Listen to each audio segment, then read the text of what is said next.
السلام علیکم ورحمۃ اللہ وبرکاتہ۔ الحمد للہ وحدہ والصلاة والسلام علی من لا نبی بعدہ واشهد ان لا الہ الا اللہ وحدہ لا شریک لہ واشهد ان محمدا عبدہ ورسولہ اما بعد۔ محترم مشاہدین اور مشاہدات، نماز نبوی کا یہ دورہ چل رہا ہے طبی اور سلفیہ کی جانب سے۔ الحمدللہ 6 ایپیسوڈ مکمل ہو چکے ہیں۔ نماز کا طریقہ آپ نے تفصیل کے ساتھ جانا ہے، نبی صلی اللہ علیہ وسلم کیسے نماز پڑھتے تھے، پھر اس کے بعد نماز کے شروع، ارکان، سنن، واجبات، محرمات اور مکروہات، اس کے بارے میں آپ نے تفصیل سے سمجھ لیا۔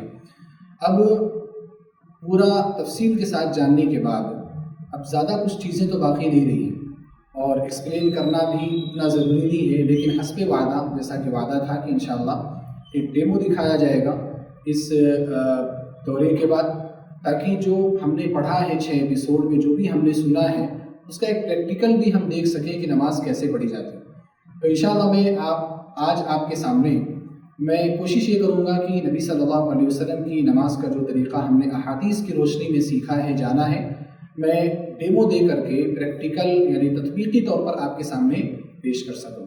تو آپ تھوڑا وقت دیں اور تھوڑا صبر کے ساتھ آپ یہ ویڈیو دیکھیں، انشاءاللہ نبی صلی اللہ علیہ وسلم کی نماز کا طریقہ آپ کو صحیح طور پر معلوم ہوگا۔ تو محترم مشاہدین اور مشاہدات، آپ نے تفصیل کے ساتھ سنا ہے، میں زیادہ تفصیل میں نہیں جاؤں گا۔ جب ہم نماز پڑھنے کے لیے آتے ہیں تو جب بھی ہم نماز کے لیے کھڑے ہوں، میں نے یہ ذکر کیا تھا کہ آتے ہی فوراً نماز شروع نہیں کر دینی چاہیے۔ لوگ آتے ہیں اور فوراً اللہ اکبر کہہ کر کے نماز شروع کر دیتے۔ آپ آئیں، تھوڑا سا اپنے آپ کو وقت دیں، تھوڑا سا اپنے آپ کو وقفہ دیں، اور اس وقفے میں آپ اپنی نیت کو حاضر کریں اپنے مائنڈ میں کہ میں کس لیے آیا ہوں، میں کون سی نماز پڑھنے کے لیے آیا ہوں۔ آپ عشاء کی نماز پڑھنے کے لیے آئے تو آپ 1 منٹ کے لیے، 1 سیکنڈ کے لیے یا 2 سیکنڈ کے لیے آپ رکیے، ہاں میں عشاء کی نماز پڑھنے کے لیے آیا ہوں۔ یہ اپنے ذہن کو سمجھائیے، آپ یہ اپنے دل کو منائیے، تاکہ جو عبادت بعد میں ہو رہی ہے نا، عشاء کی نماز آپ جو پڑھنے جا رہے ہیں، اس کے اندر خشوع خضوع پیدا ہو سکے، آپ ذہن کے اعتبار سے اس نماز میں آپ حاضر رہ سکیں، اس کے لیے۔ اور یہاں پر آپ کو زبان سے کچھ کہنے کی ضرورت نہیں ہے۔ لوگ زبان سے نیت کرنے لگتے ہیں کہ میں عشاء کی نماز کی نیت کر رہا ہوں، امام صاحب کے پیچھے فلاں مسجد میں میرا رخ قبلہ کی طرف، یہ سب کہنے کی ضرورت نہیں، یہ سب بدعت ہے۔ آپ کو صرف اپنی نیت کو حاضر کرنا ہے۔ نیت حاضر کرنا، نیت کو زبان سے بولنا دو الگ چیزیں۔ اور یہ بھی ذکر کیا جا چکا کہ نیت دل کے ارادے کا نام ہے، زبان سے بولنے کا نہیں۔ آپ زبان سے جو بولتے ہیں وہ تو لفظ ہے، وہ الفاظ ہیں، وہ کلام ہے، وہ نیت نہیں ہے۔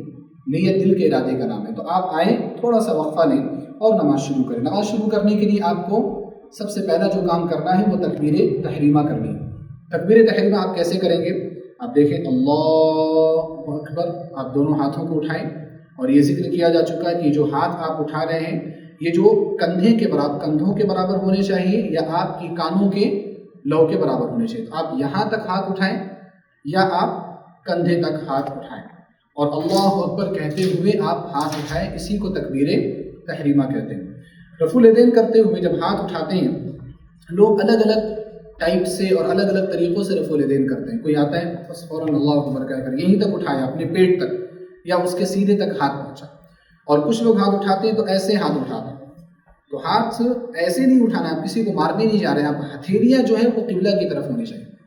آپ ایسے تکبیر کریں، اللہ اکبر، آپ ایسے، اور یہ جو انگلیوں کا جو آپ گیپ دیکھیں، آپ نارمل گیپ، نہ زیادہ کھلی ہوں اور نہ ہی زیادہ بند ہوں، بلکہ جیسے نارمل حالت میں آپ کی انگلیاں رہتی ہیں، آپ کہیں اللہ اکبر، ایسے کہہ کر کے آپ کو تکبیر تحریمہ کرنی ہے۔ تکبیر تحریمہ کرنے کے بعد آپ کو نیت باندھ لینا ہے، جس کو نیت باندھنا یا سینے پہ ہاتھ باندھنا بولتے ہیں۔ تکبیر تحریمہ کرنے کے بعد آپ سینے پر آپ ہاتھ باندھ لیجئے اللہ اکبر کہہ کر کے۔ اب سینے پر ہاتھ باندھنے کا 2 طریقہ میں نے ذکر کیا۔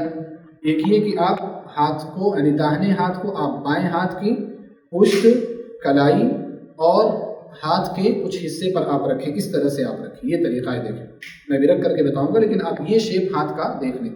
تو اس کو رکھنا ہے، ایک طریقہ یہ ہے۔ دوسرا طریقہ یہ ہے کہ اس کو پکڑ لینا ہے۔ حدیث میں قبض یقبض کا بھی لفظ آیا ہے اور وضع یضع کا بھی لفظ آیا ہے۔ وضع یضع کا معنی ہوتا ہے رکھنا، آپ صرف رکھ دیے، اور قبض یقبض کا معنی ہوتا ہے پکڑنا۔ یہ 2 طریقے ہیں۔ اس طرح سے آپ کو نیت باندھ لینی، اور سینے میں نیت باندھنی ہے۔ صحیح ابن خزیمہ کی روایت ہے کہ اللہ کے رسول صلی اللہ علیہ وسلم نے اپنے داہنے ہاتھ کو بائیں ہاتھ پر رکھ کر کے اپنے سینے پر رکھا۔ تو اس طرح سے آپ کی نیت ہونی چاہیے. دیکھیں سینے پر رکھنے کا معنی یہ نہیں کہ آپ بالکل یہاں پر چڑھا دیں, نرخرے کے نیچے نہیں ہے. اور سینہ ٹھیک ہے, اس کو بھی سینہ کہا جاتا ہے, لیکن سینہ یہاں سے یہاں تک کا حصہ ہے. تو اگر آپ سینے کے بیچ میں جہاں پر آپ کی دو ہڈیوں کا جو جوڑ ہے نا, آپ وہاں پر ہاتھ رکھیں تو یہ سب سے بہتر طریقہ ہے. آپ تھوڑا سا نیچے کریں گے وہ بھی اچھا نہیں دکھے گا, کیونکہ آپ تھوڑا سا بھی نیچے جائیں گے نا وہ ہاتھ آپ کے پیٹ پر جائے گا. ناف کے نیچے کچھ لوگ رکھتے ہیں, کچھ روایتیں اس کے تعلق سے بھی ہیں لیکن ضعیف روایتیں.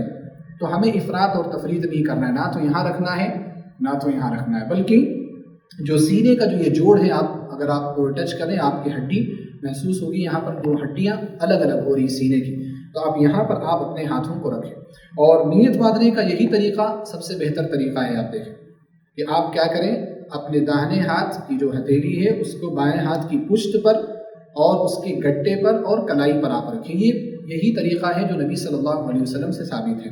آج کل ہمارے یہاں بہت سارے لوگ اس طرح سے نیت باندھ رہے ہیں, یعنی پورے ہاتھ کو پورے ہاتھ پر رکھ کر کے یہ نیت باندھ رہے ہیں. نیت باندھنے کا یہ طریقہ بالکل غلط ہے, یہ کسی بھی حدیث سے ثابت نہیں ہے, اور سلف میں سے کسی کا اس پر عمل بھی نہیں رہا ہے. جتنے بھی مذاہب ہیں, مذاہب اربعہ ہیں یا اس کے علاوہ دیگر علماء ہیں, سلف میں سے کسی کے یہاں یہ نہیں ملتا کہ پورے ہاتھ کو پورے ہاتھ پر رکھا جائے. میں نے بہت ایکسپلین کے ساتھ آپ کو شاید پہلے ایپیسوڈ میں میں نے وضاحت کے ساتھ یہ چیز آپ کو بیان کی ہے. تو آپ نیت باندھیں. نیت باندھنے کا دیکھیں یہ طریقہ ہے. نیت باندھنے کے بعد آپ کی جو نگاہ ہے وہ آپ کے سجدے کی جگہ پر ہونی چاہیے. میں ویڈیو بنا رہا ہوں اس لیے میں آپ کو دیکھ رہا ہوں, ورنہ آپ کی جو نگاہ ہے وہ سجدے کی جگہ پر ہونی چاہیے. آپ سجدے کی جگہ پر دیکھ کر کے آپ کو سب سے پہلے کیا کرنا ہے, دعائے ثنا پڑھنی ہے. اور دعائے ثنا کئی وارد ہیں, مشہور جو ہے اللہم باعد بینی و بین خطایایا کما باعدت بین المشرق والمغرب اللہم نقنی من الخطایا کما ینقی الثوب الابیض من الدنس. یہ جو دعا ہے یہ دعا آپ پڑھیں, یا اس کے علاوہ سبحانک اللہم و بحمدک وتبارک اسمک وتعالی جدک ولا الہ غیرک. آپ نے دعائے ثنا پڑھ لی. دعائے ثنا پڑھنے کے بعد آپ اسی حالت میں رہیں اور پھر آپ سورہ فاتحہ کی تلاوت کریں. سورہ فاتحہ کی تلاوت سے پہلے اعوذ باللہ من الشیطان الرجیم بسم اللہ الرحمن الرحیم الحمد للہ رب العالمین الرحمن الرحیم مالک یوم الدین ایاک نعبد و ایاک نستعین اہدنا الصراط المستقیم صراط الذین انعمت علیہم غیر المغضوب علیہم ولا الضالین آمین. اس کے بعد آپ کسی سورت کی تلاوت کریں مثال کے طور پر, اور سورت کی تلاوت کرنے سے پہلے آپ بسم اللہ پڑھ لیں سرن, خاموشی کے ساتھ. جیسے آپ نے سورہ فاتحہ پڑھی اپنے اندر بسم اللہ الرحمن الرحیم, میں تھوڑا تیز سے بول رہا ہوں تاکہ آپ کو سمجھ میں آئے, سرن پڑھنا ہے. اس کے بعد آپ کوئی سورت پڑھ لیں, قل هو اللہ احد اللہ الصمد لم یلد ولم یولد ولم یکن له کفوا احد. سورہ فاتحہ اور یہ جو سورت آپ نے پڑھی ہے, پڑھتے ہوئے یہ خیال رہے کہ آپ ترتیل کے ساتھ پڑھیں, جلد بازی میں نہ پڑھیں. اور نبی صلی اللہ علیہ وسلم کی سنت رہی ہے, آپ کا طریقہ یہ رہا ہے کہ آپ ہر آیت کو الگ الگ پڑھا کرتے تھے, آیتوں کو زیادہ ملاتے نہیں تھے. ہمارے یہاں الحمدللہ رب العالمین الرحمن الرحیم مالک یوم الدین ایاک نعبد و ایاک نستعین اهدنا الصراط المستقیم, پورا ایک سانس میں لوگ سورہ فاتحہ پڑھتے ہیں. پڑھ سکتے ہیں, جائز ہے, لیکن افضل نہیں ہے. نبی صلی اللہ علیہ وسلم ایک ایک آیت پر ٹھہر کر کے پڑھا کرتے تھے. کچھ لوگوں کی نماز بہت جلدی ختم ہو جاتی ہے, 2 منٹ میں 3 منٹ میں 2 رکعت پڑھ لیتے ہیں, تو بہت فاسٹ پڑھتے ہیں وہ دعاؤں. ایسا نہیں ہونا چاہیے. آپ اللہ تعالیٰ سے بات کر رہے ہیں تو آپ جو دعائیں پڑھیں آہستگی کے ساتھ, جیسے میں نے کہا سبحانک اللہم و بحمدک وتبارک اسمک وتعالی جدک ولا الہ غیرک, تھوڑا آہستہ آپ پڑھیں, اور اتنا کہ آپ کو سمجھ میں آئے. اگر آپ معانی سمجھ پاتے ہیں تو آپ کو معانی بھی سمجھ میں آئے. جب آپ سورہ فاتحہ پڑھ لیں, سورت پڑھ لیں, تو اب آپ کو رکوع میں جانا. رکوع میں جانے کے لیے آپ کو رفع الیدین کرنا ہے. پھر ایسے ہاتھ چھوڑنے کے بعد آپ رفع الیدین کریں, دونوں ہاتھوں کو اٹھائیں. پھر یہی طریقہ کہ ہاتھوں کو آپ کندھوں کے برابر رکھیں یا ہاتھوں کو آپ کانوں کے برابر رکھیں, اور پھر رفع الیدین کر کے آپ رکوع میں جائیں. رکوع میں جانے کے لیے آپ جیسے نیت باندھا ہوا ہے ہم نے اللہ اکبر یہ کہہ کر کے آپ رکوع میں جائیں. آپ جب رکوع میں جائیں گے تو آپ دیکھیں آپ کے یہ جو ہاتھ ہیں, یہ ہاتھ آپ کے دونوں گھٹنوں پر رہنا چاہیے, اور ہاتھ کھلے ہوئے رہنے چاہیے. جو ہاتھوں کا جو حصہ ہے وہ کھلا ہوا ہونا چاہیے, اور ہاتھوں کا جب حصہ کھلا رہے گا تو آپ کی مضبوطی آئے گی. کس پر؟ گھٹنوں پر آپ کی مضبوطی آئے گی. کیونکہ اگر آپ ہاتھوں کو کھلا نہیں رکھیں گے, ایسے دبا کر کے ایسے بند کر کے اگر آپ پکڑیں گے تو وہ مضبوطی نہیں آئے گی. اور شریعت نے ہمارے کھلے رکھ کر کے گھٹنوں کو پکڑنے کا حکم دیا ہے تاکہ جو مضبوطی رہے آپ کے پکڑنے میں اور آپ گر نہ سکیں. اور آپ جب رکوع کریں آپ کے پیر جو ہیں وہ درمیانی حصے میں ہیں اور آپ کی پیٹھ تھوڑی برابر ہونی چاہیے. میری شاید پیٹھ برابر نہ ہو پاتی ہو لمبا ہونے کی وجہ سے، مکمل پیٹھ نہ برابر ہو پاتی ہو تو کوئی حرج نہیں، لیکن آپ کو پیٹھ اپنی برابر رکھنی ہے اور سر بھی آپ کو رکوع میں برابر رکھنا ہے. اور رکوع میں آپ کو دعا پڑھنی ہے. کئی دعائیں ہیں، سبحان ربی العظیم، سبحان ربی العظیم، سبحان ربی العظیم، یا سبحانک اللہم ربنا وبحمدک اللہم اغفر لی. آپ کو ان دعاؤں کو پڑھیں. ان دعاؤں کو پڑھنے کے بعد آپ رکوع سے اٹھیں. رکوع سے اٹھنے کے لیے بھی آپ سمع اللہ لمن حمدہ کہیں اور رفع الیدین کہیں. سمع اللہ لمن حمدہ، سمع اللہ لمن حمدہ کہیں گے، رفع الیدین کرتے ہوئے دونوں ہاتھوں کو آپ اٹھائیں گے. دونوں ہاتھوں کو آپ کو کندھوں کے برابر یا کانوں کے برابر کر کے اٹھانا ہے. سمع اللہ لمن حمدہ کہنے کے بعد آپ ہاتھوں کو چھوڑ دیں. ہمارے یہاں کچھ لوگ یہ طریقہ کرتے ہیں کہ ہاتھوں کو اپنے سینے پر بھی باندھ لیتے ہیں. امام احمد بن حنبل رحمہ اللہ کا ایک قول اس تعلق سے ملتا ہے، لیکن کوئی بھی نص نہیں ہے، کوئی بھی دلیل حدیث سے ثابت نہیں. تو لہٰذا نبی صلی اللہ علیہ وسلم کا جو طریقہ ہے ہاتھ چھوڑ دینے کا، اور جمہور علماء کا وہی طریقہ ہے، تو ہاتھ کو چھوڑ دینا ہی بہتر ہے. آپ ہاتھ چھوڑ کر کے آپ کھڑے رہیں، اور ہاتھ جب چھوڑیں نا تو ہاتھ چھوڑ دیں. کچھ لوگ کیا کرتے ہیں، ہاتھ چھوڑتے ہیں، نیت یہاں پر سینے پر بھی نہیں باندھتے، ہاتھ چھوڑنے کے بعد بھی جیسے ایسے کھڑے ہوئے ہیں، یا اپنے جیب کو تلاش کر رہے ہیں، یا اپنے موبائل کو نکال رہے ہیں. یہ سب نہیں، ہاتھ چھوڑنا ہے. ایسا ارسال اس کو بولتے ہیں، یہاں پر ارسال ہے. تو آپ کو ہاتھ چھوڑ کر کے کھڑا ہونا ہے اور یہاں پر آپ کو دعا پڑھنی ہے. سمع اللہ لمن حمدہ پڑھنے کے بعد ربنا ولک الحمد حمدا کثیرا طیبا مبارکا فیہ، آپ یہ دعا پڑھیں. اور دعا پڑھنے کے بعد پھر جب آپ سجدے میں جانے لگے تو اللہ اکبر کہہ کر کے آپ سجدے میں جائیں. جب سجدے میں آپ جائیں گے تو طریقہ کیا ہے، پہلے آپ اپنے ہاتھوں کو رکھیں، اس کے بعد آپ اپنے گھٹنوں کو رکھیں. تو اللہ اکبر کہہ کر کے آپ سجدے میں جا رہے ہیں تو پہلے آپ کا یہ ہاتھ آنا چاہیے. دیکھیے ابھی گھٹنے جو ہے وہ آپ کے ہوا میں ہے. اب پھر اس کے بعد ہاتھ رکھنے کے بعد پھر آپ گھٹنے رکھیں. لوگ کیا کرتے ہیں، سجدے میں جانے کے لیے ایک طریقہ یہ استعمال کرتے ہیں کہ ڈائریکٹ اللہ اکبر کہہ کر کے ایسے جاتے ہیں، پھر اس کے بعد ایسے رکھتے ہیں. علماء کا اختلاف ہے اس سلسلے میں، لیکن صحیح بات یہی ہے کہ پہلے ہاتھ کو رکھنا ہے اور اس کے بعد گھٹنے کو رکھنا ہے. تو آپ اللہ اکبر کہہ کر کے آپ پہلے ہاتھوں کو رکھیں، پھر گھٹنے کو رکھیں، اور اس کے بعد آپ سجدہ کریں. سجدہ کیسے کریں گے؟ سجدے کے بارے میں نے ذکر کیا کہ سجدہ 7 اعضاء پر کیا جائے. 7 اعضاء میں پیشانی اور ناک، یہ ایک عضو ہے، ایک حصہ ہے. پھر اس کے بعد یہ 2 ہاتھ ہیں، کتنے ہوئے؟ 3. پھر یہ 2 گھٹنے ہیں، یہ کتنے ہوئے؟ 5. اور پھر اس کے بعد پیر کا حصہ ہے، یہ جو پیچھے جو پیر ہے آپ دیکھ سکتے ہیں، یہ پیر کا حصہ ٹچ ہے، یہ پیر کا حصہ ہے، یہ ملا کر کے 7 ہوئے. اور جب آپ پیر رکھیں گے سجدے میں تو آپ دیکھیے کہ جو انگلیاں ہیں آپ کی نا، یہ انگلیاں قبلے کی طرف ہی ہونی چاہیے. لوگ ایسے کر کے سجدے کرتے ہیں، یا پیروں کی جو انگلیاں ہیں اس کو قبلہ رخ نہیں کرتے. آپ قبلہ رخ کریں اور آرام سے سجدہ کریں. آپ اس طرح سے سجدہ کریں کہ آپ کے اور ہاتھ کے بیچ میں گیپ رہنا چاہیے. اس طرح سے آپ اللہ کو کہہ کر کے آپ سجدہ کریں. یہ سب جو پیشانی ہے، یہ ناک کا حصہ بھی یہاں پر زمین میں ٹچ ہونا چاہیے. ایسا نہ ہو کہ آپ کی ناک اٹھی ہوئی ہو یا آپ کی پیشانی کا حصہ اٹھا ہوا ہو، ایسا نہیں ہونا چاہیے، بلکہ یہ مکمل ٹچ ہونا چاہیے. اس وجہ سے اللہ اکبر کہہ کر کے آپ نے سجدہ کیا. سجدے میں آپ جب جائیں تو میں نے ذکر کیا تھا، یہ جو ہاتھ ہے، یہ ہاتھ کا حصہ آپ کے کندھوں کے برابر ہونا چاہیے یا کانوں کے لو کے برابر ہونا چاہیے. کچھ لوگ جیسے یہاں سے ایسے سجدہ کرتے ہیں، ہاتھ بہت پیچھے، یہ طریقہ غلط ہے. کچھ لوگ ایسے بھی کرتے ہیں، یہ بھی طریقہ غلط ہے. کچھ لوگ ایسے کرتے ہیں، یہ بھی طریقہ غلط ہے. بلکہ یہ جو ہاتھ ہے یہ کندھوں کے برابر یا کانوں کے لو کے برابر ہونی چاہیے. دیکھیے ایسے آپ سجدہ کریں. سجدے میں آپ دیکھیں پیر کے حصے کو، آپ دیکھیں پیر کا جو حصہ ہے اس میں جو انگلیاں ہیں وہ قبلہ رخ ہونی چاہیے. میرا پیر کھلا ہوا ہے اور یہ ایک طریقہ ہے نبی صلی اللہ علیہ وسلم کا. اور بعض لوگ یہ کہتے ہیں کہ پیروں کو ملا لینا چاہیے. علماء کا اختلاف ہے. میں اس طریقے کو بہتر سمجھتا ہوں کہ پیروں کے درمیان فاصلہ ہو اور انگلیاں قبلہ رخ ہوں. تو اس طرح سے آپ کے پیروں کو ملا بھی لیتے ہیں تو انشاءاللہ کوئی حرج کی بات نہیں ہے. علماء کا اختلاف ہے. تو اس طرح سے آپ سجدہ کریں گے. اور سجدے میں آپ دیکھیں یہ جو ہاتھ کا حصہ ہے آپ کا، یہ جو ہاتھ کا حصہ یہ اٹھا ہوا ہونا چاہیے، یہ زمین پر لگا ہوا نہیں ہونا چاہیے، جیسے ایسے نہیں ہونا چاہیے، یہ اس طرح سے سجدہ نہیں کرنا چاہیے. جو کوہنی کا حصہ ہے یہ اٹھا ہوا ہونا چاہیے، پہلو الگ ہونے چاہیے، دونوں پہلو یہ الگ ہونے چاہیے، ملے ہوئے بھی نہیں ہونے چاہیے. اور اس بات کو یاد رکھیے کہ یہی طریقہ مردوں کے سجدہ کرنے کا بھی ہے اور یہی طریقہ عورتوں کے سجدہ کرنے کا بھی ہے. اللہ کے رسول صلی اللہ علیہ وسلم نے مردوں اور عورتوں کی نماز میں کوئی فرق نہیں بتایا ہے. جس طرح سے مرد نماز پڑھیں اسی طرح سے عورتیں بھی نماز پڑھیں.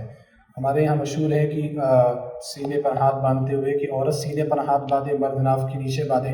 یہ تفریق نبی صلی اللہ علیہ وسلم سے ثابت نہیں. اسی طرح سجدے میں بھی کہا جاتا ہے کہ عورتیں ایسے سجدہ کریں، بالکل ایسے ہمارے یہاں عورتیں سجدہ کرتی. یہ نبی صلی اللہ علیہ وسلم سے ثابت طریقہ نہیں ہے. عورتیں حجاب میں رہتی ہیں اور ستر میں رہتی ہیں، اللہ سبحانہ و تعالیٰ ان کی حفاظت کرتا ہے اس حالت میں. تو لہذا اس میں قیاس آرائیاں کر کے ایک نیا طریقہ ایجاد کرنے کی کوششیں ہمیں نہیں کرنی چاہیے. تو عورت بھی ویسے ہی سجدہ کرے گی جیسا کہ میں نے ذکر کیا کھل کر کے، اور مرد بھی ویسے ہی سجدہ کریں گے جیسے یہ گیپ ہونا چاہیے، یہاں پر گیپ ہونا چاہیے، بہت چپک کر کے ایسے نہیں سجدہ کرنا چاہیے، بلکہ یہ فاصلہ ہونا چاہیے، یہ جو پہلو ہیں یہ کھلے ہوئے ہونے چاہیے. اس کے بعد آپ جب سجدے میں رہیں تو سجدے میں رہتے ہوئے آپ دعا پڑھیں، سبحان ربی الاعلیٰ، سبحان ربی الاعلیٰ، سبحان ربی الاعلیٰ، یا اس کے علاوہ سبحانک اللہم ربنا وبحمدک اللہم اغفر لی، کوئی بھی دعا پڑھیں. لیکن یاد رہے کہ جب ایک سجدہ آپ کر رہے ہوں تو سجدے میں صرف ایک ہی دعا آپ چوز کریں. اگر سبحان ربی الاعلیٰ پڑھ رہے ہیں سبحان ربی الاعلیٰ ہی پڑھیں. آپ مختلف دعاؤں کو ایک ساتھ مرج کرنا، ایک ساتھ ضم کرنا، یہ صحیح نہیں ہے. ایک سجدے میں آپ الگ سجدے میں الگ دعائیں چوز کر سکتے ہیں، لیکن ایک مرتبہ آپ نے سجدہ کیا تو یا تو سبحان ربی الاعلیٰ آپ نے شروع کر دیا تو وہی پڑھیے، یا سبحانک اللہم ربنا وبحمدک اللہم اغفر لی شروع کر دیا تو آپ وہی پڑھیے. اس طرح سے آپ سجدہ کریں. سجدے سے اٹھنے کے بعد اللہ اکبر کہہ کر کے آپ اٹھیں. جب آپ اٹھیں گے تو پیر کے حصے کو دیکھیں آپ کہ یہ جو داہنا پیر ہے جو وہ کھڑا ہوا ہونا چاہیے، اس طرح سے کھڑا ہوا ہو، اور اس کی جو انگلیاں ہیں یہ قبلہ رخ ہونی چاہیے. اور یہ جو بایاں پیر ہے اس بائیں پیر کو بچھا کر کے اس طرح سے اس کے اوپر آپ کو بیٹھ جانا ہے. یہ دو سجدوں کے درمیان کا طریقہ میں بتا رہا ہوں، اس طرح سے آپ کو بیٹھنا ہے. ایک طریقہ دو سجدوں کے درمیان بیٹھنے کا یہ بھی ہے کہ آپ سجدے میں جائیں، سجدے سے آپ اٹھ کر کے اللہ اکبر کہہ کر کے آپ ایسے بیٹھ جائیں، یعنی دونوں پیر کھڑے ہیں اور دونوں پیروں کی جو انگلیاں ہیں قبلہ رخ ہیں، اور آپ اس طرح سے آپ بیٹھ جائیں. اس کو حدیث کی اصطلاح میں اقاعہ کہا جاتا ہے. تو اقاعہ ایک جائز ہے، اور میں نے ذکر کیا تھا اس میں دورے میں یہ صرف دو سجدوں کے درمیان جائز ہے، دو سجدوں کے بعد جائز نہیں ہے. تو آپ اس طریقے پر بیٹھیں یا آپ اس طریقے پر آپ بیٹھیں کہ دائیں پیر کو کھڑا رکھیں اور بائیں پیر کو بچھائیں. اور دو سجدوں کے درمیان کیا دعا پڑھیں، جلد بازی نہ کریں. لوگ دو سجدوں کے بعد ایک سجدے کے بعد جب بیٹھتے ہیں تو ایسا لگتا ہی نہیں کہ انہوں نے کوئی دعا پڑھی. آپ دعا پڑھیں، رب اغفر لی رب اغفر لی رب اغفر لی، یا اللہم اغفر لی وارحمنی واہدنی وعافنی واجبرنی وارزقنی. پھر اس کے بعد آپ اللہ اکبر کہہ کر کے آپ سجدے میں جائیں اور ویسے ہی سجدہ کریں جیسا کہ آپ کو بتایا گیا ہے. تو آپ نے یہ سجدہ کیا، اس میں دعائیں پڑھی، پھر اللہ اکبر کہہ کر کے آپ کھڑے ہوئے. یہ آپ کی ایک رکعت مکمل ہوئی. جب آپ کی ایک رکعت مکمل ہو گئی تو اب آپ کو دوسری رکعت کے لیے کھڑا ہونا ہے. تو دوسری رکعت کے لیے جب آپ کھڑے ہوں گے تو اس وقت آپ کیا کریں کہ آپ جلسے استراحت کریں. جلسے استراحت اسی کو بولتے ہیں کہ آپ سجدے سے اٹھیں اور جیسے میں نے بتایا تھا پہلے کہ دائیں پیر کو آپ کھڑا رکھیں اور اس کی انگلیاں قبلہ رخ ہوں، اور بائیں پیر کو آپ بچھا کر کے اس پر بیٹھ جائیں. دو سجدوں کے بعد جلسے استراحت میں اس طرح سے بیٹھنا بھی جائز نہیں ہے. اس طرح سے جلسے استراحت میں بیٹھنا جائز ہے، صرف دو سجدوں کے درمیان ہی اس طرح سے بیٹھنا جائز ہے. یہ طریقہ آپ جلسے استراحت میں بیٹھیں، بہت زیادہ دیر بیٹھنے کی ضرورت نہیں. جلسے استراحت میں بیٹھنے کے بعد پھر آپ اپنے ہاتھ کی طرف توجہ کریں. آپ اپنے ہاتھ پر ٹیک لگائیں. اللہ کے رسول صلی اللہ علیہ وسلم ہاتھ پر ٹیک لگا کر کے آپ اٹھا کرتے تھے. نبی صلی اللہ علیہ وسلم کی سنت ہے. کچھ لوگ یہ طریقہ بھی بتاتے ہیں، شیخ البانی رحمہ اللہ نے اس کو بھی صحیح قرار دیا ہے، آٹا گوندھنے والا طریقہ. لیکن عام طور پر اگر ایسا رکھا جائے تو وہ زیادہ بہتر ہے. ہاتھ پر ٹیک لگا کر کے آپ ہاتھ پر ٹیک لگائیں تو پہلے آپ کا گھٹنا اٹھے، پھر اس کے بعد آپ ہاتھ کے ذریعے سے اٹھ جائیں دوسری رکعت کے لیے. یہاں پر جب لوگ اٹھتے ہیں تو اس وقت بھی لوگ پہلے کیا کرتے ہیں، پہلے اپنے جب آپ اٹھنے لگتے ہیں تو وہ لوگ پہلے اپنے گھٹنوں کو اٹھاتے ہیں، یا اپنے ہاتھوں کو ران پر رکھ کر کے وہ لوگ اس طرح سے اٹھا کرتے ہیں۔ یہ طریقہ اٹھنے کا نہیں ہے، بلکہ نبی صلی اللہ علیہ وسلم ہاتھوں پر ٹیک لگا کر کے اٹھا کرتے تھے۔ تو آپ بیٹھے ہیں تو بیٹھے بیٹھے آپ ہاتھ پر ٹیک لگائیے، اس کے بعد آپ پہلے گھٹنوں کو اٹھائیے، پھر اس کے بعد اپنے ہاتھ کو اٹھائیے، پھر آپ اپنی دوسری رکعت میں آپ آ گئے ہیں اور نیت باندھ کر کے اب آپ یہاں پر دعائے ثنا پڑھنے کی ضرورت نہیں ہے۔ دعائے ثنا صرف شروع نماز میں آپ کو پڑھنی ہے، چاہے 2 رکعت والی نماز ہو یا 4 رکعت والی نماز ہو، صرف شروع میں آپ یہاں پر آئیں گے اور ڈائریکٹ آپ اعوذ باللہ من الشیطان الرجیم اور بسم اللہ الرحمن الرحیم پڑھ کر کے، یا صرف بسم اللہ پڑھ کر کے آپ سورہ فاتحہ پڑھیں اور کوئی دوسری سورت پڑھیں، اور پھر اسی طرح سے آپ کریں جس طرح سے آپ نے پہلی رکعت میں کیا تھا۔ فرق کیا ہے کہ 2 رکعت پڑھنے کے بعد آپ کو تشہد میں بیٹھنا ہے، اور ہم فرض کر لیتے ہیں کہ ہم 4 رکعت کی نماز پڑھ رہے ہیں، تو جب ہم تشہد میں بیٹھیں گے 2 رکعت پڑھنے کے بعد، سجدے سے اٹھنے کے بعد پھر ہم ویسے ہی بیٹھ جائیں گے جس طرح سے ہم بیٹھے ہوئے تھے، یعنی پیروں کو، یہ جو داہنا پیر ہے اس کو کھڑا کر کے بائیں پیر کو بچھا کر کے ہم اس میں بیٹھ جائیں گے۔ اور تشہد میں ہم ہمارے جو ہاتھ ہیں، یہ جو ہاتھ ہے، یہ ہاتھ ہم ران پر بھی رکھ سکتے ہیں، ران پر بھی رکھنے کا لفظ آیا ہے، اور گھٹنوں پر بھی ہم رکھ سکتے ہیں۔ اور جب تشہد میں ہم بیٹھیں تو یہاں پر ہم ہاتھ رکھیں یا یہاں پر ہم ہاتھ رکھیں، اور ہاتھ رکھنے کے بعد ہمیں التحیات للہ والصلوات والطیبات السلام علیک ایھا النبی ورحمۃ اللہ وبرکاتہ السلام علینا وعلی عباد اللہ الصالحین اشہد ان لا الہ الا اللہ واشہد ان محمدا عبدہ ورسولہ، یہ دعا پڑھنی۔ اور ساتھ میں اگر آپ درود ابراہیمی بھی ایڈ کر لیں، یہ پہلا تشہد ہے، آپ دیکھیں ہم 4 رکعت والی نماز پڑھ رہے ہیں، آپ درود ابراہیمی بھی ایڈ کر لیں، اللہم صلی علی محمد وعلی آل محمد کما صلیت علی ابراہیم، تو آپ کے لیے بہتر ہے۔ یہاں پر تحیات اور درود پڑھتے ہوئے آپ کو انگلی سے حرکت بھی کرنا ہے۔ کیسے؟ یہ آپ ہاتھ چاہے یہاں رکھیں چاہے یہاں رکھیں، لیکن یہ جو ہاتھ ہے، یہ جو بایاں ہاتھ ہے وہ تو نارمل رہے گا، چاہے گھٹنے پر رہے چاہے ران پر رہے، لیکن جو داہنا ہاتھ ہے جس سے آپ کو اشارہ کرنا ہے، اس کے میں نے کئی طریقے بتائے تھے، 3 طریقے۔ آپ یا تو 3 انگلیوں کو بند کر لیں، 3 انگلیوں کو بند کرنے کے بعد، یا 2 انگلیوں کو بند کر لیں اور بیچ والی انگلی اور انگوٹھے کے ساتھ ایک حلقہ بنا لیں ایسے، اور اس کو ایسے رکھیں آپ، اور یہ جو انگلی ہے شہادت والی جو انگلی ہے، اس کو بہت اونچا ایسے اٹھانے کی ضرورت نہیں اور بہت نیچا بھی کرنے کی ضرورت نہیں، درمیان میں آپ رکھیں، اور درمیان میں آپ رکھ کر کے ایسے ایسے آپ حرکت دیتے رہیں، جیسے التحیات للہ الصلوات والطیبات السلام علیک ایھا النبی ورحمۃ اللہ وبرکاتہ السلام علینا وعلی عباد اللہ الصالحین اشہد ان لا الہ الا اللہ اشہد ان محمدا عبدہ ورسولہ اللہم صلی علی محمد۔ نبی صلی اللہ علیہ وسلم یہ جو انگلیاں وہ جو اشارہ ہے، اس کے ذریعے دعا کیا کرتے ہیں، صرف اشارہ نہیں کرنا ہے۔ کچھ لوگ بہت تیزی سے ہلاتے رہتے ہیں، ایسا نہیں ہے، آپ کو دعا کے ساتھ ساتھ اس کو حرکت دینا ہے۔ یدعو بہا کے الفاظ ہیں کہ آپ اس کے ذریعے سے آپ اللہ تعالیٰ سے دعا کیا کرتے تھے، جیسے ہم ہاتھ اٹھا کر کے دعا کرتے ہیں نا، یہ بھی طریقہ ہے دعا کرنے کا، تو اس کو ہم پوری دعا میں ہم ہلاتے ہیں۔ اسی وجہ سے جو لوگ نا کچھ لوگ کیا ہے ایسے بیٹھے رہتے ہیں، صرف جب اشہد ان لا الہ الا اللہ جب وہاں پہنچتے ہیں، جب تب وہاں پر انگلی اٹھاتے ہیں، تو لا الہ الا اللہ پر انگلی اٹھانا ہے اور یہ مسنون ہے، ایسا نبی صلی اللہ علیہ وسلم سے کہیں بھی ثابت نہیں۔ تو لہذا آپ کے لیے طریقہ کیا ہے، آپ شروع سے اخیر تک آپ حرکت دیتے رہیں۔ اور ہاتھ کیسا رہے، میں نے ایک طریقہ یہ بتایا کہ 2 انگلیاں بند کریں اخیر کی، اور بیچ والی انگلی اور انگوٹھے سے آپ حلقہ بنا لیں اور ایسے رکھیں اور انگلی کو حرکت دیتے رہیں۔ ایسے ایسے بھی کرنا صحیح نہیں ہے، اس کو اوپر نیچے کرنا بولتے ہیں، اس کو حرکت دینا نہیں بولتے۔ حرکت دینا کس کو بولتے ہیں؟ اس کو بولتے ہیں آپ حرکت دے رہے ہیں۔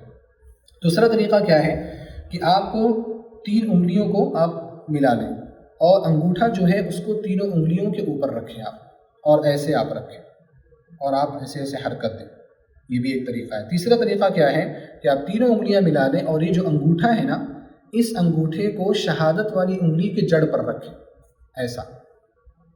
یہ 3 طریقے نبی صلی اللہ علیہ وسلم سے ثابت ہیں، آپ اس طریقے سے ان میں سے کوئی بھی ایک طریقہ چوز کر کے آپ انگلیوں کو حرکت دے سکتے ہیں۔ کچھ لوگ تینوں میں سے کوئی طریقہ اختیار نہیں کرتے اور ایسے ہی اپنے نارمل، جیسے بایاں ہاتھ نارمل ہے ویسے دایاں ہاتھ بھی نارمل رکھتے ہیں، تو یہ سنت کے خلاف ہے، اور ایسے ہی وہ لوگ حرکت دیتے رہتے ہیں، یہ طریقہ صحیح نہیں ہے. تو لہٰذا اس طریقے سے ایوائڈ کرنا چاہیے. تینوں میں سے کوئی طریقہ سے بہتر طریقہ میں جس پر عمل کرتا ہوں یہ بہتر طریقہ ہے, آسان طریقہ ہے.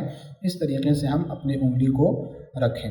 اور ایک بات یہاں خیال رہے کہ جب ہم تشہد میں بیٹھے ہوں اور جب انگلی کو حرکت دے رہے ہوں تو ہماری جو نگاہ ہے وہ سجدے کی جگہ پر نہیں ہوگی بلکہ کہاں پہ ہوگی؟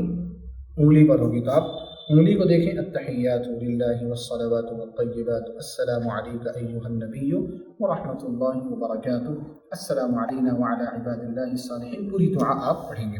پھر جب آپ درود ابراہیمی پڑھ لیں, 4 رکعت والی نماز ہم پڑھ رہے ہیں, پھر ہم تیسری رکعت کے لیے اٹھیں گے. جب تیسری رکعت کے لیے اٹھیں تو پھر ہم ٹیک لگا کر کے اٹھیں, ہاتھ کو ٹیک لگا کر کے. اور اٹھنے کے بعد اب یہاں پر یہ چوتھا مقام ہے جہاں ہمیں رفع الیدین کرنا ہے. اللہ اکبر کہہ کر کے ہاتھوں کو کندھے کے برابر یا کانوں کے برابر کر کے ہمیں نیت باندھ دینی. اور تیسری رکعت یہ ہماری, تیسری رکعت میں صرف سورہ فاتحہ پڑھنی ہے اور چوتھی رکعت میں بھی صرف سورہ فاتحہ پڑھنی ہے, کوئی اور صورت آپ کو ضم نہیں کرنی ہے. پھر آپ کو 4 رکعت آپ نے مثال کے طور پر مکمل کر لیا. اب آپ کو سلام پھیرنے کے لیے بیٹھنا ہے. آپ چوتھی رکعت کے لیے سجدے سے اٹھیں, یہ چوتھی رکعت کا سجدہ ہے. اب آپ کو سلام پھیرنا ہے. تو جب آپ چوتھی رکعت کے سجدے سے اٹھیں تو آپ کو تورک کرنا ہے. تورک کرنا کس کو بولتے ہیں کہ آپ داہنے پیر کو کھڑا رکھیں, پیر کے حصے کو دیکھیں, آپ داہنا یہ جو پیر ہے اس کو کھڑا رکھیں اور یہ جو بایاں پیر ہے اس کو داہنے پیر کے اندر سے نکال کر کے زمین پر بیٹھ جائیں. آپ دیکھیں آپ زمین پر بیٹھے ہوئے ہیں, آپ کا داہنا پیر کھڑا ہے, اس کی انگلیاں جو ہیں وہ قبلے کی طرف ہیں اور یہ جو بایاں جو پیر ہے یہ بایاں پیر داہنے پیر کے اندر سے نکلا ہوا ہے. اس کو تورک کرنا بولتے ہیں. اور یہ تھوڑا آرام دہ طریقہ ہوتا ہے کیونکہ آخری تشہد میں آپ تحیات بھی پڑھتے ہیں, آپ درود بھی پڑھتے ہیں, آپ دعائیں بھی پڑھتے ہیں, تو کافی وقت لگتا ہے. اس طرح سے بیٹھنا اتنا مشکل ہوتا ہے, لیکن یہ جو بیٹھک ہے یہ آرام دہ بیٹھک ہوتی ہے. تو اس طرح سے آپ تورک کر کے بیٹھ جائیں اور آپ دعائیں پڑھتے رہیں. اور یہ جو تورک کا مسئلہ ہے, اگر ایک تشہد والی نماز پڑھ رہے ہیں, مثال کے طور پر ہم 1 رکعت وتر پڑھ رہے ہیں, یا ہم آپ دیکھیں کہ 2 رکعت والی کوئی نماز پڑھ رہے ہیں, تو کیا اس میں تورک کرنا ہے یا نہیں کرنا, اہل علم کا اختلاف ہے. لیکن اگر ہر سلام پھیرنے والی رکعت میں اگر ہم تورک کر لیں تو بہتر ہے, نہ بھی کریں تو انشاءاللہ کوئی حرج کی بات نہیں ہے. اختلافی مسئلہ ہے اور اختلافی مسئلوں میں زیادہ تشدد کی بات نہیں ہے. تو بہرحال آپ نے تورک کیا اور آپ نے دعائیں پڑھی, تحیات, درود, اور اس کے بعد دعا اللہم انی ظلمت نفسی ظلما کثیرا ولا یغفر الذنوب الا انت, اشارہ کرتے ہیں فاغفر لی مغفرۃ من عندک وارحمنی انک انت الغفور الرحیم. پھر اس کے بعد جو نبی صلی اللہ علیہ وسلم دعا پڑھتے تھے, اللہم انی اعوذ بک من عذاب جہنم واعوذ بک من عذاب القبر واعوذ بک من فتنة المسیح الدجال واعوذ بک من فتنة المحیا ومن فتنة الممات اللہم انی اعوذ بک من المأثم والمغرم. آپ یہ دعا مکمل پڑھیں. دعا مکمل پڑھنے کے بعد آپ کو سلام پھیرنا ہے. آپ دیکھیں یہ جو دعا آپ نے مکمل پڑھی نا, اس کے بعد آپ اور بھی دعائیں ایڈ کر سکتے ہیں. آپ ربنا آتنا فی الدنیا حسنہ وفی الآخرۃ حسنہ وقنا عذاب النار, ربنا لا تزغ قلوبنا بعد اذ ہدیتنا وہب لنا, جو بھی آپ دعائیں ایڈ کرنا چاہیں. عربی میں اگر ہے تو بہتر ہے. فرض نمازوں میں اردو میں دعائیں نہیں کرنی چاہیے, عربی ہی میں دعائیں کرنی چاہیے. نفل نمازوں میں آپ اردو بھی ایڈ کر سکتے ہیں, سجدے میں اور تشہد میں بھی. پھر اس کے بعد آپ کو سلام پھیرنا ہے. سلام جو پھیرنا ہے, آپ السلام علیکم ورحمۃ اللہ, سلام پھیرتے ہوئے پورا آپ کو نہیں جھکنا ہے بلکہ صرف آپ کو آپ کی گردن ادھر کرنی, السلام علیکم ورحمۃ اللہ, اس طرح سے. پھر بائیں طرف آپ السلام علیکم ورحمۃ اللہ. کچھ لوگ کیا کرتے ہیں, دائیں طرف سلام پھیرنے کے بعد پھر ایک پاز لیتے ہیں بیچ میں. ایسا پاز لینا کوئی سنت نہیں ہے. آپ السلام علیکم ورحمۃ اللہ, السلام علیکم ورحمۃ اللہ. اب یہاں پر کچھ لوگ اشکال پیش کرتے ہیں کہ جب ہم سلام پھیریں تو ہم کس کو دیکھیں, کندھے کو دیکھیں یا بازو والے مصلی کو دیکھیں یا کس کو دیکھیں. تو یہ دیکھیں ایک جو چیز شریعت میں نا اوپن رکھی گئی ہے تو اس کو اوپن رکھنا چاہیے. شریعت میں کہیں ایسا نہیں ہے کہ آپ کندھے کو دیکھو یا بازو والے کو دیکھو یا آپ دور دیکھو, ایسا کچھ بھی نہیں. آپ کی نگاہ نارمل رہے, جہاں بھی آپ کی نگاہ پڑ رہی السلام علیکم ورحمۃ اللہ, السلام علیکم ورحمۃ اللہ, جہاں بھی آپ کی نگاہ پڑے تو نارمل انداز میں آپ کی نگاہ پڑھنی چاہیے. فرض نماز اگر پڑھ رہے ہیں ہم تو السلام علیکم ورحمۃ اللہ کے بعد اللہ اکبر بلند آواز میں, اس کے بعد استغفر اللہ استغفر اللہ استغفر اللہ. تو یہ دیکھیں یہ نماز کا طریقہ ہے جو نبی صلی اللہ علیہ وسلم کی احادیث سے ثابت ہے. آپ صلی اللہ علیہ وسلم کے عمل سے ثابت ہے۔ میں امید کرتا ہوں کہ آپ کو یہ چیز پسند آئی ہوگی اور آپ نے اس چیز کو بخوبی سمجھا ہوگا۔ کوئی اشکال اگر رہ گیا ہو، کوئی چیز چھوٹ گئی ہو، تو آپ سوالات کے ذریعے سے پوچھ سکتے ہیں، انشاءاللہ آپ کے سوالات کا جواب بھی دیا جائے گا۔ اللہ سبحانہ و تعالیٰ سے میں دعا کرتا ہوں کہ الہ العالمین تو ہم سب کو نبی صلی اللہ علیہ وسلم کے طریقے کے مطابق نماز پڑھنے کی توفیق عطا فرما۔ الہ العالمین تو ہم سب کو نبی صلی اللہ علیہ وسلم کی عبادات کے طریقے کو سیکھنے، سمجھنے، اپنانے کی توفیق عطا فرما۔ ہماری نمازوں میں اخلاص پیدا فرما، شرف قبولیت عطا فرما، اور ہم سب کو جنت الفردوس میں داخلہ عطا فرما۔ آمین۔ وآخر دعوانا الحمد للہ رب العالمین۔ السلام علیکم ورحمۃ اللہ وبرکاتہ۔